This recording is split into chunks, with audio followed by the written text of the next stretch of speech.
Punjab PCS examination date is out. Yes, you heard it correct. Punjab PCS the examination date out ਹੋ ਚੁੱਕੀ ਹੈ। Date ਹੈਗੀ ਹੈ 27th of August. Punjab PCS the exam ਹੋਣਾ। Actually, there is a small caveat in this news item. ਥੋੜੀ ਜਿਹੀ ਇੱਕ ਵੱਖਰੀ ਗੱਲ ਹੈ, ਧਿਆਨ ਨਾਲ ਸੁਣੋ। देखो ਜਿਹੜੀ ਇਹ ਡੇਟ ਆਊਟ ਹੋਈ ਹੈ ਪੰਜਾਬ PCS ਦੀ 27th ਅਗਸਤ ਦੀ, ਇਹ ਪੰਜਾਬ PCS ਦੀ ਡਿਪਾਰਟਮੈਂਟਲ ਐਗਜ਼ਾਮਸ ਦੀ ਡੇਟ ਆਊਟ ਹੋਈ ਹੈ। ਡਿਪਾਰਟਮੈਂਟਲ ਐਗਜ਼ਾਮਸ ਤੇ ਇਸ ਦਾ ਮਤਲਬ ਕੀ ਹੈ ਕਿ ਜਿਹੜੇ ਮੁਲਾਜ਼ਮ ਹੈਗੇ ਆ ਪੰਜਾਬ ਸਰਕਾਰ ਦੇ, ਜਿਹੜੇ ਆਲਰੇਡੀ ਗਵਰਨਮੈਂਟ ਜੌਬਸ ਦੇ ਵਿੱਚ ਹੈਗੇ ਆ, ਉਹਨਾਂ ਦੇ ਵਾਸਤੇ ਨਾ ਇੱਕ PPSC ਇੱਕ ਐਗਜ਼ਾਮ ਕੰਡਕਟ ਕਰਾਉਂਦਾ ਹੈ ਕਿ ਉਹ ਆਪਣੀ ਗਵਰਨਮੈਂਟ ਜੌਬ ਤੋਂ PCS ਅਫਸਰ ਬਣ ਜਾਣ। ਉਹ ਇੱਕ ਐਗਜ਼ਾਮ ਹੁੰਦਾ, ਉਸ ਨੂੰ ਡਿਪਾਰਟਮੈਂਟਲ ਐਗਜ਼ਾਮ ਕਹਿੰਦੇ ਆ। ठीक है, उस दी डेट आउट हुई है 27th अगस्त दी। ये नॉर्मल जेड़ा PPSC दा PCS एग्जाम होंदा है, उस दी डेट आउट नहीं हुई। ना तुसी सारे सोच रहे होने कि सर फिर तुसी कानू एक क्लिक बेटिश जा न्यूज़ आइटम निकाली एकदम, साडे तां हॉल पै गए सी दिल दे विच, एकदम सानू लग्या कि यार हजे तक तां नोटिफिकेशन भी नहीं आई। ठीक है, तो तुसी हुई सानू गुमराह करन वास्ते 27 अगस्त दी डेट अनाउंस कर रहे हो, ये कर रहे हो, वो कर रहे हो। ठीक है, असल गल दे विच तां डिपार्टमेंटल एग्जाम दी डेट आई है, साडी थोड़ी आई है। ਵੈਲ ਮੈਂ ਐਕਚੁਅਲੀ ਇਹ ਵੀਡੀਓ ਬਣਾ ਰਿਹਾ ਤੁਹਾਡੇ ਵਾਸਤੇ ਹੀ।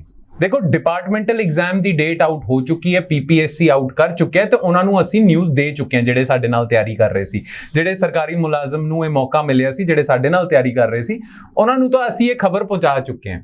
ਪਰ ਇਹ ਵੀਡੀਓ ਜਿਹੜੀ ਮੈਂ ਬਣਾਈ ਹੈ ਤੁਹਾਡੇ ਵਾਸਤੇ ਬਣਾਈ ਹੈ, ਜਿਹੜੇ ਸਰਕਾਰੀ ਮੁਲਾਜ਼ਮ ਹੈਗੇ ਨਹੀਂ, ਪੰਜਾਬ PCS ਦੀ ਤਿਆਰੀ ਕਰ ਰਹੇ ਹਨ, ਸਿਵਲ ਸਰਵਿਸਿਜ਼ ਦੀ ਤਿਆਰੀ ਕਰ ਰਹੇ ਹਨ। ਬਿਕੋਜ਼ ਇਹ ਜਿਹੜੀ ਅਨਾਉਂਸਮੈਂਟ ਹੈਗੀ ਹੈ ਨਾ, ਇਹ ਤੁਹਾਡੇ ਲਈ ਜ਼ਿਆਦਾ ਇੰਪੋਰਟੈਂਟ ਹੈ। Why is it important for you? देखो PPSC ने हुण फैसला कर लिया कि वो छेती एग्जाम कंडक्ट कराणगे, इसे करके उन्होंने अनाउंसमेंट करी है। ਤੁਹਾਨੂੰ ਪਤਾ ਹੈ ਇਹ ਡਿਪਾਰਟਮੈਂਟਲ ਐਗਜ਼ਾਮ ਦੀ ਡੇਟ ਵੀ ਅਨਾਉਂਸ ਕਰੀ ਹੈ, ਨਾਲ ਦੇ ਨਾਲ 3 ਹੋਰ ਐਗਜ਼ਾਮਸ ਉਹਨਾਂ ਨੇ ਨੋਟੀਫਾਈ ਕਰੇ ਸੀ ਬੜੇ ਟਾਈਮ ਪਹਿਲਾਂ। ਠੀਕ ਹੈ, ਉਹਨਾਂ ਦੀ ਵੀ ਐਗਜ਼ਾਮੀਨੇਸ਼ਨ ਡੇਟ ਅਨਾਉਂਸ ਕਰਤੀ ਹੈ, ਟੈਂਟੇਟਿਵ ਡੇਟ ਅਨਾਉਂਸ ਕਰਤੀ ਹੈ, ਜਿੱਦਾਂ ਕਿ ਟਾਊਨ ਪਲੈਨਿੰਗ, ਚੀਫ ਆਰਕੀਟੈਕਟ ਵਗੈਰਾ ਵਗੈਰਾ, ਇਹ ਸਾਰੇ ਰਿਕਰੂਟਮੈਂਟਸ ਹੁੰਦੀਆਂ ਸਰਕਾਰ ਦੀ, ਪੰਜਾਬ ਸਰਕਾਰ ਦੀ, ਉਹਨਾਂ ਦੀ ਐਗਜ਼ਾਮੀਨੇਸ਼ਨ ਡੇਟ ਵੀ ਅਨਾਉਂਸ ਕਰ ਚੁੱਕਿਆ ਪੰਜਾਬ PPSC। ਠੀਕ ਹੈ, ਤਾਂ ਸਾਡੇ ਲਈ ਕੀ ਇੰਪੋਰਟੈਂਟ ਹੋ ਜਾਂਦਾ? ਸਾਡੇ ਲਈ ਇੰਪੋਰਟੈਂਟ ਇਹ ਹੈ ਕਿ ਜੇ PPSC ਸੀਰੀਅਸ ਹੋ ਗਿਆ ਕਿ ਰਿਕਰੂਟਮੈਂਟ ਤੇਜ਼ੀ ਨਾਲ ਵਧਾ ਰਿਹਾ ਹੈ, ਠੀਕ ਹੈ, ਛੇਤੀ ਪੇਪਰ ਕੰਡਕਟ ਕਰਾ ਰਿਹਾ ਹੈ, ਤਾਂ ਫੁੱਲ ਚਾਂਸਸ ਹੈਗੇ ਆ। ਅਸੀਂ PPSC ਵੀ ਗੱਲ ਕਰੀ ਸੀ, ਜਿਹੜੇ ਸਾਡੇ ਕੰਟੈਕਟ ਸੀਗੇ, ਮਤਲਬ ਜਿਨ੍ਹਾਂ ਨਾਲ ਅਸੀਂ ਗੱਲ ਕਰ ਸਕਦੇ ਸੀ, ਕਨਫਰਮ ਕਰ ਸਕਦੇ ਸੀ, ਤਾਂ ਸਾਨੂੰ ਪਤਾ ਲੱਗਿਆ ਹੈ, ਅਸੀਂ ਸਾਡੀ ਗੱਲ ਦਾ, ਸਾਡੇ ਰਾਬਤੇ ਦਾ ਕੀ ਨਿਚੋੜ ਨਿਕਲਿਆ ਹੈ। ਸਾਨੂੰ ਪਤਾ ਲੱਗਿਆ ਹੈ ਕਿ PPSC ਜਾਂ PCS ਐਗਜ਼ਾਮ ਦੀ ਨੋਟੀਫਿਕੇਸ਼ਨ, ਡਿਪਾਰਟਮੈਂਟਲ ਨਹੀਂ, ਜਿਹੜਾ ਐਕਚੁਅਲ ਐਗਜ਼ਾਮ ਹੁੰਦਾ ਉਸ ਦੀ ਨੋਟੀਫਿਕੇਸ਼ਨ ਸੂਨ ਆਊਟ ਹੋ ਸਕਦੀ ਹੈ। ਬਿਕੋਜ਼ PPSC ਕੇਅਰਫੁਲ ਹੋ ਗਿਆ ਹੈ, ਮਤਲਬ ਇੱਕਦਮ ਉਹ ਰਿਕਰੂਟਮੈਂਟ ਧੜਾਧੜ ਵਧਾਈ ਜਾ ਰਿਹਾ। ਤੁਹਾਨੂੰ ਪਤਾ ਹੈ ਨਾਇਬ ਤਹਿਸੀਲਦਾਰ ਦਾ ਤਾਂ ਇੱਕ ਹੋ ਹੀ ਚੁੱਕਾ ਹੈ, PPSC ਕੰਡਕਟ ਕਰਾਉਂਦਾ ਹੈ, ਨਾਇਬ ਤਹਿਸੀਲਦਾਰ ਦਾ ਉਹਨਾਂ ਨੇ ਨੋਟੀਫਾਈ ਕਰਤਾ ਹੈ। ਠੀਕ ਹੈ, ਐਗਜ਼ਾਮੀਨੇਸ਼ਨ ਡੇਟ ਆਊਟ ਕਰਤੀ ਹੈ, ਹੁਣ ਡਿਪਾਰਟਮੈਂਟਲ ਦੀ ਆਊਟ ਕਰਤੀ ਹੈ, 3 ਹੋਰ ਐਗਜ਼ਾਮ ਸੀਗੇ ਜਿਹੜਾ PPSC ਕੰਡਕਟ ਕਰਾਉਂਦਾ ਹੈ, ਤਾਂ ਉਹ ਵੀ ਆਊਟ ਹੋ ਚੁੱਕਿਆ ਹੈ। ਤਾਂ ਦੇਰ R strong chances, extremely strong chances that PCS exam notification shall be out soon within a span of 2 months। ਠੀਕ ਹੈ, ਵੈਰੀ ਸਟਰੋਂਗ ਚਾਂਸਸ। ਸਾਡੀ ਜਿਨ੍ਹਾਂ ਦੇ ਨਾਲ ਗੱਲ ਹੋਈ ਹੈ ਉਹ ਤਾਂ ਇਹੀ ਕਹਿ ਰਹੇ ਹੈ ਕਿ within 2 months by August, July, August ਇਹ ਨੋਟੀਫਿਕੇਸ਼ਨ ਆਊਟ ਕਰ ਦੇਣਗੇ। ਠੀਕ ਹੈ, ਤਾਂ ਸਾਡੇ ਲਈ ਕੀ ਇੰਪੋਰਟੈਂਟ ਹੋ ਜਾਂਦਾ ਹੈ? ਸਾਡੇ ਲਈ ਇੰਪੋਰਟੈਂਟ ਹੋ ਜਾਂਦਾ ਹੈ ਤਿਆਰੀ ਸਟਾਰਟ ਕਰਨਾ। ਬਿਕੋਜ਼ ਤੁਹਾਨੂੰ ਪਤਾ PPSC is known for this, it is notorious for this। ਉਹ ਪਤਾ ਕੀ ਕਰਦੇ ਹੈ, ਉਹ ਨੋਟੀਫਿਕੇਸ਼ਨ ਆਊਟ ਕਰ ਦਿੰਦੇ ਹੈ ਤੇ ਪ੍ਰੀਲਿਮਸ ਦੀ ਡੇਟ ਮਤਲਬ ਛੇਤੀ ਅਨਾਉਂਸ ਕਰ ਦਿੰਦੇ ਆ, which means ਨੋਟੀਫਿਕੇਸ਼ਨ ਜਾਂ ਐਪਲੀਕੇਸ਼ਨ ਫਾਰਮ ਤੋਂ ਲੈ ਕੇ ਪ੍ਰੀਲਿਮਸ ਦੀ ਡੇਟ ਦੇ ਵਿੱਚ ਜ਼ਿਆਦਾ ਟਾਈਮ ਨਹੀਂ ਹੁੰਦਾ, ਜ਼ਿਆਦਾ ਟਾਈਮ ਨਹੀਂ ਦਿੰਦੇ ਪ੍ਰੀਲਿਮਸ ਦੇ ਵਿੱਚ। ਇੱਕ ਵਾਰ ਤਾਂ ਨਾ ਇਹਨਾਂ ਨੇ 1.5 ਮਹੀਨਾ ਦਿੱਤਾ ਸੀ ਬਸ। ਲੋਕੀ ਰਿਟ ਲੈ ਕੇ ਗਏ ਹਾਈ ਕੋਰਟ, ਤੇ ਹਾਈ ਕੋਰਟ ਨੇ ਕਹਿਤਾ ਭਾਈ ਸਾਡੀ ਇਹਦੇ ਵਿੱਚ ਕੀ ਮਦਾਖਲਤ ਹੋਣੀ ਹੈ, ਅਸੀਂ ਕੀ ਕਰਨਾ? ਕੋਈ ਰੂਲ ਹੈਗਾ ਜਿਹੜਾ PPSC ਵਾਇਲੇਟ ਕਰ ਰਿਹਾ ਹੈ? ਬਿਲਕੁਲ ਨਹੀਂ। ਤਾਂ 1.5 ਮਹੀਨੇ ਦੇ ਵਿੱਚ ਜੇ PPSC ਨੇ ਕਿਹਾ ਹੈ ਕਿ ਪੇਪਰ ਹੋਣਾ ਤਾਂ ਫਿਰ ਹੋਣਾ ਹੈ। ਤਾਂ ਜਦ ਨੋਟੀਫਿਕੇਸ਼ਨ ਨੇ ਆਊਟ ਹੋਣਾ ਹੈ ਨਾ, ਤੁਹਾਡੇ ਕੋਲ ਜ਼ਿਆਦਾ ਟਾਈਮ ਨਹੀਂ ਬਚਣਾ, you won't have much time. ਤਾਂ ਇਸੇ ਕਰਕੇ start your preparation now itself. ਜੇ ਤੁਸੀਂ ਆਲਰੇਡੀ ਤਿਆਰੀ ਕਰ ਰਹੇ ਹੋ, ਵੈਲ ਐਂਡ ਗੁੱਡ, ਹੋਰ ਤੇਜ਼ ਹੋ ਜਾਓ ਆਪਣੀ ਤਿਆਰੀ ਦੇ ਵਿੱਚ, ਬਿਕੋਜ਼ PCS ਆਊਟ ਹੋਣ ਵਾਲਾ ਹੈ। ठीक है, वेरी सून पीपीएससी धड़ाधड़ डेट्स आउट कर रही है, एग्जामिनेशन डेट्स, नोटिफिकेशन वगैरह धड़ाधड़ आउट कर रही है। क्लियर? तो इसे करके start your preparation soon, because you never know how much time they will give you. ਤੇ ਮਿਨੀਮਮ ਮੈਂ ਮੰਨਦਾ ਕਿ ਤੁਹਾਨੂੰ ਨਾ ਪ੍ਰੀਲਿਮਸ ਦੀ ਪ੍ਰੋਪਰ ਜੇ ਤਿਆਰੀ ਕਰਨੀ ਹੈ ਤਾਂ 5 to 6 ਮੰਥਸ ਤਾਂ ਚਾਹੀਦੇ ਹੀ ਚਾਹੀਦੇ ਆ। ਮੈਂ ਸਿਰਫ ਪ੍ਰੀਲਿਮਸ ਦੀ ਗੱਲ ਕਰ ਰਿਹਾ, ਠੀਕ ਹੈ। ਤੇ ਹਾਂ, ਜੇ ਤੁਸੀਂ ਪ੍ਰੀਲਿਮਸ ਹੀ ਨਹੀਂ ਟੱਪ ਸਕਦੇ, ਫਿਰ how wood you give mains ਔਰ how wood you reach the interview stage, ਹੈ ਨਾ। Prelims is very important. ਇਸੇ ਕਰਕੇ ਜ਼ਿਆਦਾ ਟਾਈਮ ਤੁਹਾਨੂੰ ਮਿਲਣਾ ਨਹੀਂ। ਮੈਂ ਤੁਹਾਨੂੰ ਸੀਰੀਅਸਲੀ ਕਹਿ ਰਿਹਾ, ਮੇਰੀ ਗੱਲ ਮੰਨ ਲਓ। ਐਗਜ਼ਾਮੀਨੇਸ਼ਨ ਜਾਂ notification shell B out very ਸੂਨ, ਤੇ ਤੁਸੀਂ ਤਿਆਰੀ ਆਪਣੀ ਸਟਾਰਟ ਕਰ ਦਿਓ। ਜਿਹੜੇ ਕਰ ਰਹੇ ਹੋ ਉਹ ਤਾਂ ਠੀਕ ਹੈ, ਜਿਨ੍ਹਾਂ ਨੇ ਸ਼ੁਰੂ ਨਹੀਂ ਕਰੀ ਹੈ ਤਿਆਰੀ ਹਜੇ ਤੱਕ, ਉਹ ਪਲੀਜ਼ ਆਪਣੀ ਸਟਾਰਟ ਕਰ ਦਿਓ, ਠੀਕ ਹੈ। ਤੇ ਜਿਹੜੇ ਇੱਕ ਵਾਰੀ ਸਿਲੇਬਸ ਕਰ ਚੁੱਕੇ ਆ, ਤਿਆਰੀ ਕਰ ਚੁੱਕੇ ਆ, ਠੀਕ ਹੈ, ਉਹਨਾਂ ਦੇ ਵਾਸਤੇ ਜੇ ਉਹਨਾਂ ਨੂੰ ਰਿਵੀਜ਼ਨ ਕਰਨੀ ਹੈ, ਕੁਝ ਹੋਰ ਮੈਂਟਰਸ਼ਿਪ ਚਾਹੀਦੀ ਹੈ, ਸਾਡੀ ਸਪੋਰਟ ਚਾਹੀਦੀ ਹੈ, do contact us, we will help you out also, ਕਿ ਤੁਸੀਂ ਆਪਣੀ ਰਿਵੀਜ਼ਨ ਕਿਸ ਤਰ੍ਹਾਂ ਕਰ ਸਕਦੇ ਹੋ। ਪਰ ਜਿਹੜੇ ਪਹਿਲੀ ਵਾਰੀ ਇਸ ਪੇਪਰ ਨੂੰ ਦੇਣ ਜਾ ਰਹੇ ਆ, ਉਹਨਾਂ ਦੇ ਲਈ ਮੇਰੀ ਸੀਰੀਅਸ ਐਡਵਾਈਸ ਹੈਗੀ ਹੈ ਕਿ ਤੁਸੀਂ ਤਿਆਰੀ ਸਟਾਰਟ ਕਰ ਦਿਓ। ਹੁਣ ਅਸੀਂ ਤੁਹਾਡੀ ਇਸ ਚੀਜ਼ ਦੇ ਵਿੱਚ, ਇਸ ਸਮਾਂ ਦੇ ਵਿੱਚ ਕਿਸ ਤਰ੍ਹਾਂ ਮਦਦ ਕਰ ਸਕਦੇ ਹਾਂ, ਬਿਕੋਜ਼ ਪੀਸੀਐਸ ਐਗਜ਼ਾਮੀਨੇਸ਼ਨ ਤਾਂ ਆਊਟ ਹੋਣ ਵਾਲਾ ਹੈ। Mark my words, it is going to be out very ਸੂਨ।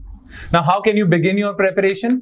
Well, ਉਹਦੇ ਵਾਸਤੇ ਅਸੀਂ ਤੁਹਾਡੇ ਲਈ ਇੱਕ ਪ੍ਰੋਗਰਾਮ ਲੈ ਕੇ ਆਏ ਹਾਂ। ਸਾਡਾ ਪ੍ਰੋਪਰ ਪੀਸੀਐਸ ਦਾ ਫੁੱਲ ਕੋਰਸ ਸਟਾਰਟ ਹੋ ਰਿਹਾ ਹੈ 5th ਜੂਨ ਨੂੰ। ਸੋ 5th ਜੂਨ ਨੂੰ ਸਾਡਾ ਪੀਸੀਐਸ ਦਾ, ਪੰਜਾਬ ਪੀਸੀਐਸ ਦਾ ਬੈਚ ਸਟਾਰਟ ਹੋ ਰਿਹਾ ਹੈ, ਠੀਕ ਹੈ। ਇੱਕ ਕੰਪਰੀਹੈਂਸਿਵ ਬੈਚ ਹੈਗਾ। ਇਸ ਦੇ ਵਿੱਚ ਅਸੀਂ ਤੁਹਾਨੂੰ ਪ੍ਰੀਲਿਮਸ ਦੀ ਵੀ ਤਿਆਰੀ ਕਰਾਵਾਂਗੇ ਤੇ ਮੇਨਸ ਦੀ ਵੀ ਤਿਆਰੀ ਕਰਾਵਾਂਗੇ ਤੇ ਇੰਟਰਵਿਊ ਸਟੇਜ ਤੱਕ ਤੁਹਾਨੂੰ ਲੈ ਕੇ ਜਾਵਾਂਗੇ। ਇਹ ਜਿਹੜਾ ਕੰਪਰੀਹੈਂਸਿਵ ਬੈਚ ਹੈ, it is for all 3 stages. Interview stage ਤੱਕ ਅਸੀਂ ਲੈ ਕੇ ਜਾਵਾਂਗੇ ਤੁਹਾਨੂੰ, ਠੀਕ ਹੈ। ਤੇ ਹੁਣ ਅਸੀਂ ਇੱਕ ਵਾਰੀ, ਮਤਲਬ ਸਾਡੀ ਕ੍ਰੈਡੀਬਿਲਿਟੀ ਤੇ ਸਾਨੂੰ ਤਾਂ ਠੀਕ ਠਾਕ ਮਾਨ ਹੈਗਾ ਕਿ ਅਸੀਂ ਠੀਕ ਠਾਕ ਪੜ੍ਹਾ ਦਿੰਦੇ ਹਾਂ। ਦੇਖੋ, ਠੀਕ ਹੈ, ਸਾਡੇ ਪੜ੍ਹਾਏ ਹੋਏ ਬੱਚੇ ਨਿਕਲ ਜਾਂਦੇ ਆ। ਇਸੇ ਕਰਕੇ ਅਸੀਂ ਤੁਹਾਡਾ ਸਾਥ ਨਹੀਂ ਛੱਡਣਾ, ਅਸੀਂ ਪ੍ਰੋਪਰ ਇੰਟਰਵਿਊ ਸਟੇਜ ਤੱਕ ਤੁਹਾਨੂੰ ਲੈ ਕੇ ਜਾਣਾ ਹੈ। ਕਲੀਅਰ? ਬਟ ਸਾਡਾ ਬੈਚ ਸਟਾਰਟ ਹੋ ਰਿਹਾ 5 ਜੂਨ ਨੂੰ, ਤੇ ਮੇਰੀ ਸੀਰੀਅਸ ਐਡਵਾਈਸ ਹੈ ਕਿ ਤੁਸੀਂ ਸਟਾਰਟ ਕਰ ਦਿਓ। ਹਾਂ, ਇਹ ਫੈਸਿਲਿਟੀ ਜਿਹੜੀ ਹੈਗੀ ਹੈ 5 ਜੂਨ ਨੂੰ ਜਿਹੜਾ ਸਾਡਾ ਬੈਚ ਸਟਾਰਟ ਹੋ ਰਿਹਾ ਹੈ, ਇਹ ਆਨਲਾਈਨ ਵੀ ਹੈਗਾ ਤੇ ਆਫਲਾਈਨ ਫੈਸਿਲਿਟੀ ਵੀ ਹੈਗੀ ਹੈ। ਸਾਡੀ ਫੈਸਿਲਿਟੀ ਮੋਹਾਲੀ ਦੇ ਵਿੱਚ ਹੈ, ਚੰਡੀਗੜ੍ਹ ਦੇ ਨੇੜੇ। ਜੇ ਤੁਸੀਂ ਨੇੜੇ ਤੇੜੇ ਰਹਿੰਦੇ ਹੋ ਤਾਂ ਤੁਸੀਂ ਆਫਲਾਈਨ ਜ਼ਰੂਰ ਜੁਆਇਨ ਕਰੋ। ਜੇ ਤੁਸੀਂ ਫਾਰ ਆਫ ਰਹਿੰਦੇ ਹੋ ਤਾਂ ਤੁਸੀਂ ਆਨਲਾਈਨ ਜੁਆਇਨ ਕਰਿਓ। ਇਹ ਫੁੱਲ ਕੰਪਰੀਹੈਂਸਿਵ ਬੈਚ ਹੈ। ਇਸ ਦੇ ਵਿੱਚ ਸਾਰਾ ਕੁਝ ਹੋਣਾ ਹੈ, ਰਿਵੀਜ਼ਨ, ਇੱਕ ਵਾਰੀ syllabus coverage, MCQ practice, test series ਵਗੈਰਾ ਵਗੈਰਾ ਸਭ ਕੁਝ। ਬਟ ਟਾਈਮ ਹੁਣ ਜ਼ਿਆਦਾ ਰਹਿ ਨਹੀਂ ਗਿਆ, ਤੁਸੀਂ ਆਪਣੀ ਪ੍ਰੈਪਰੇਸ਼ਨ ਸਟਾਰਟ ਕਰ ਦਿਓ। ਆਫਲਾਈਨ ਦੇ ਵਿੱਚ ਅਵੇਲੇਬਲ ਹੈ ਬੈਚ, ਆਨਲਾਈਨ ਦੇ ਵਿੱਚ ਅਵੇਲੇਬਲ ਹੈ। ਹਾਂ, ਇੱਕ ਹੋਰ ਗੱਲ, ਦੇਖੋ ਬਹੁਤ ਸਾਰੇ ਸਟੂਡੈਂਟਸ ਹੈਗੇ ਆ ਜਿਹੜੇ ਇੰਗਲਿਸ਼ ਮੀਡੀਅਮ ਦੇ ਵਿੱਚ ਤਿਆਰੀ ਨਹੀਂ ਕਰ ਰਹੇ, ਪੰਜਾਬੀ ਮੀਡੀਅਮ ਦੇ ਵਿੱਚ ਤਿਆਰੀ ਕਰ ਰਹੇ। ਤਾਂ ਸਾਡਾ ਇਹ ਜਿਹੜਾ ਬੈਚ ਹੈ, ਇਹ ਇੰਗਲਿਸ਼ ਮੀਡੀਅਮ ਵਾਲੇ ਸਟੂਡੈਂਟਸ ਨੂੰ ਵੀ ਅਵੇਲੇਬਲ ਹੈ, ਇੰਗਲਿਸ਼ ਦੇ ਵਾਸਤੇ ਵੀ ਅਵੇਲੇਬਲ ਹੈ, ਤੇ ਪੰਜਾਬੀ ਮੀਡੀਅਮ ਵਾਲਿਆਂ ਦੇ ਲਈ ਵੀ ਇਹ ਬੈਚ ਹੈਗਾ। ਤਾਂ ਸਾਡਾ ਪੰਜਾਬੀ ਦੇ ਵਿੱਚ ਵੀ ਕੋਰਸ ਹੈਗਾ, ਇੰਗਲਿਸ਼ ਦੇ ਵਿੱਚ ਵੀ ਕੋਰਸ ਹੈਗਾ, ਪੰਜਾਬੀ ਮੀਡੀਅਮ ਤੇ English medium. So it's high time that you start your preparation soon, because you never know ਇਹ ਕਿੰਨਾ ਟਾਈਮ ਦੇਣਗੇ, ਠੀਕ ਹੈ। 2 ਮਹੀਨੇ ਵੀ ਦੇ ਸਕਦੇ ਆ, 2 ਮਹੀਨੇ ਇਨਫ ਨਹੀਂ ਹੈਗੇ ਪੂਰੇ ਪੀਸੀਐਸ ਦੇ ਪੇਪਰ ਦੀ ਤਿਆਰੀ ਕਰਨ ਨੂੰ। ਇਸੇ ਕਰਕੇ ਤੁਹਾਨੂੰ ਐਡਵਾਂਸ ਦੇ ਵਿੱਚ ਤਿਆਰੀ ਸਟਾਰਟ ਕਰਨੀ ਪੈਣੀ ਹੈ। ਕਲੀਅਰ? ਅੱਛਾ, ਹਾਂ, ਇਸ ਵਾਰ ਕੀ ਹੋ ਸਕਦਾ ਹੈ, ਦੇਖੋ ਜਿਹੜੇ ਪਹਿਲਾਂ ਪੇਪਰ ਦੇ ਪ੍ਰੋਸੈਸ ਨਾਲ ਜਿਨ੍ਹਾਂ ਦਾ ਥੋੜਾ ਬਹੁਤਾ ਰਾਬਤਾ ਸੀਗਾ, ਉਹ ਜਾਣਦੇ ਹੈ ਕਿ ਜਿਹੜਾ ਪ੍ਰੀਲਿਮਸ ਹੁੰਦਾ ਹੈ ਨਾ, ਉਸ ਦੇ ਵਿੱਚ ਇੱਕ ਤਾਂ ਤੁਹਾਡਾ GS ਦਾ ਪੇਪਰ ਹੁੰਦਾ, ਇੱਕ CSAT ਦਾ ਪੇਪਰ ਹੁੰਦਾ ਹੈ ਨਾ। ਤੇ ਬਾਕੀ UPSC ਦੇ ਵਿੱਚ, ਬਾਕੀ ਸਟੇਟ ਸਿਵਲ ਸਰਵਿਸਿਜ਼ ਦੇ ਵਿੱਚ ਨਾ CSAT ਦਾ ਪੇਪਰ ਕੁਆਲੀਫਾਈਂਗ ਹੋ ਚੁੱਕਿਆ ਹੈ। ਪਰ ਪਿਛਲੀ ਵਾਰੀ ਜਿਹੜਾ ਪੰਜਾਬ PCS ਦਾ ਪੇਪਰ ਹੋਇਆ ਸੀ, ਉਸ ਦੇ ਵਿੱਚ ਕੁਆਲੀਫਾਈਂਗ ਨਹੀਂ ਸੀਗਾ, ਨੰਬਰ ਜੁੜਦੇ ਸੀ ਕੱਟ ਆਫ ਕੱਢਣ ਵਾਸਤੇ, ਠੀਕ ਹੈ। GS ਦੇ ਨੰਬਰ ਤੇ ਤੁਹਾਡੇ CSAT ਦੇ ਨੰਬਰ ਜੁੜਦੇ ਸੀ। ਆਊਟ ਆਫ 400 ਤੁਹਾਡੀ ਕੱਟ ਆਫ ਨਿਕਲਦੀ ਸੀ। ਵੈਰੀ ਸਟਰੋਂਗ ਚਾਂਸਸ ਹੈਗੇ, ਇਹ ਵੀ ਸਾਡੇ ਕੰਟੈਕਟ ਨੇ ਸਾਨੂੰ ਦੱਸਿਆ ਕਿ ਸਟਰੋਂਗ ਚਾਂਸਸ ਹੈਗੇ ਕਿ ਇਹ ਪੈਟਰਨ ਥੋੜਾ ਜਿਹਾ ਤਬਦੀਲ ਕਰ ਸਕਦੇ ਆ, CSAT ਨੂੰ ਕੁਆਲੀਫਾਈਂਗ ਕਰ ਸਕਦੇ ਆ। ਬਟ ਯੂ ਨੈਵਰ ਨੋ, ਮਤਲਬ ਕੁਝ ਵੀ ਹੋ ਸਕਦਾ ਹੈ। ਸਟਰੋਂਗ ਚਾਂਸਸ ਹੈਗੇ ਕਿ CSAT ਨੂੰ ਕੁਆਲੀਫਾਈਂਗ ਕਰ ਸਕਦੇ ਆ, ਬਟ ਜੇ ਨਹੀਂ ਕੀਤਾ ਫਿਰ ਅਸੀਂ ਕੀ ਕਰਾਂਗੇ। ਇਸੇ ਕਰਕੇ ਜੇ ਤੁਸੀਂ ਐਡਵਾਂਸ ਦੇ ਵਿੱਚ ਤਿਆਰੀ ਸਟਾਰਟ ਕਰ ਰਹੇ ਹੋ ਤਾਂ CSAT ਨੂੰ ਵੀ ਉਨੀ ਕੁ ਤਵੱਜੋ ਦੇਣੀ ਹੈ ਜਿੰਨੀ DS ਨੂੰ ਦੇ ਰਹੇ ਹੋ ਤੁਸੀਂ। ਹਾਂ, ਜਦ ਨੋਟੀਫਿਕੇਸ਼ਨ ਆਂਦੀ ਹੈ ਤੇ ਇਹ CSAT ਨੂੰ ਕੁਆਲੀਫਾਈਂਗ ਕਰ ਦਿੰਦੇ ਆ ਤਾਂ ਕੀ ਕੀਤੀ ਹੋਈ ਪੜ੍ਹਾਈ ਤਾਂ ਵੇਸਟ ਨਹੀਂ ਜਾਣੀ, CSAT ਦੇ ਵਿੱਚ ਤੁਸੀਂ ਸਟਰੋਂਗ ਹੋਵੋਗੇ। Clear, but because there is some chance के सीसैट क्वालिफाइंग ना करन, इसे करके जीएस ते सीसैट दोनों की तैयारी स्टार्ट होनी चाहिए है। बोथ जीएस एंड सीसैट ते इक्वल वेटेज देनी है, बिकॉज 200 मार्क्स का जीएस होना है, 200 मार्क्स का सीसैट होना है, दोनों की इक्वल वेटेज हैगी है। इसे करके जे क्वालिफाइंग नहीं होता, जे क्वालिफाइंग हो जाता फिर तो तुसी सारा फोकस अपना जीएस वाल रखना है, थोड़ी बहुत माड़ी मोटी जी तैयारी करनी है आपा सीसैट दी, दैट्स इट, ज्यादा नहीं करनी, because we have to just qualify the exam. Clear, ये बस मैं चीज कहनी सी। तो in this 5th June batch we will also help you prepare your CSAT, GS CSAT असी दोनों नू ठीक ठाक तवज्जो देनी है। क्लियर, हाँ जे नोटिफिकेशन दे विच आ जांदा कि सीसैट क्वालिफाइंग हो गया, फिर असी सीसैट नू बैक बर्नर ते रख दांगे। ठीक है, क्वालिफाइंग तुहानू क्वालिफाइंग जोगा जरूर कर दांगे, बट मेजर फोकस असी जीएस वाल रखांगे। ओ एज द केस में भी असी करांगे, बट या as of today you never know qualifying होंदा है कि नहीं, तो ऐसे करके असी दोनों दे उत्ते फोकस देना।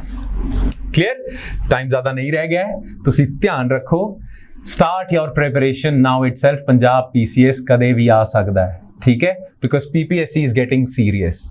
एक्चुअली होया कि सी ये डिले भी पता क्यों आ गया सी, वैसे तो पिछले साल कढ़ना सी पीसीएस, ये डिले आ गया सी बिकॉज जेडे प्रीवियस चेयरमैन सीगे पीपीएससी दे उन्हां दा टेन्योर खत्म हो रहा सी, तो सरकार ने सोचा कि जद नवे पीपीएससी दे चेयरमैन आउणगे तां असी मतलब रिक्रूटमेंट्स, एग्जामिनेशन डेट, नोटिफिकेशंस कढांगे। ठीक है, इसे करके अप्रैल दे विच नवे अपने पीपीएससी दे चेयरमैन आए हैं, ते उस गल करके धड़ाधड़ रिक्रूटमेंट्स हो रही हैं, नोटिफिकेशंस आउट हो रही हैं, एग्जामिनेशन डेट्स आउट हो रही हैं। ठीक है, तां पीसीएस दी भी जेड़ा सब तो ज्यादा जिसदा इंतजार हुंदा है उस दी नोटिफिकेशन भी सून आउट हो सकती है। क्लियर, पर नोटिफिकेशन के बाद तुहानू ज्यादा टाइम नहीं मिलना, इसे करके स्टार्ट प्रिपेयरिंग नाउ इटसेल्फ। बाकी होर कोई हेल्प चाहिए है साडे वालों, ठीक है, जे तुसी ऑलरेडी प्रिपरेशन कर चुके हो, तुहानू बस साडी एडवाइस चाहिए है, feel free to contact us. PCS दे विच असी तुहानू वैसे ही तुहानू एडवाइस कर दांगे फ्री ऑफ कॉस्ट, ऐसी ही असी एडवाइस कर दांगे, बिकॉज साडा पंजाब दे नाल थोड़ा बहुत जुड़ाव है। असी चाहते हैं कि maximum our students should clear PCS exam, the highest job in this state. तो इसे करके एडवाइस वगैरह चाहिए है, we are freely available. Course join करना है, वी आर फ्रीली अवेलेबल।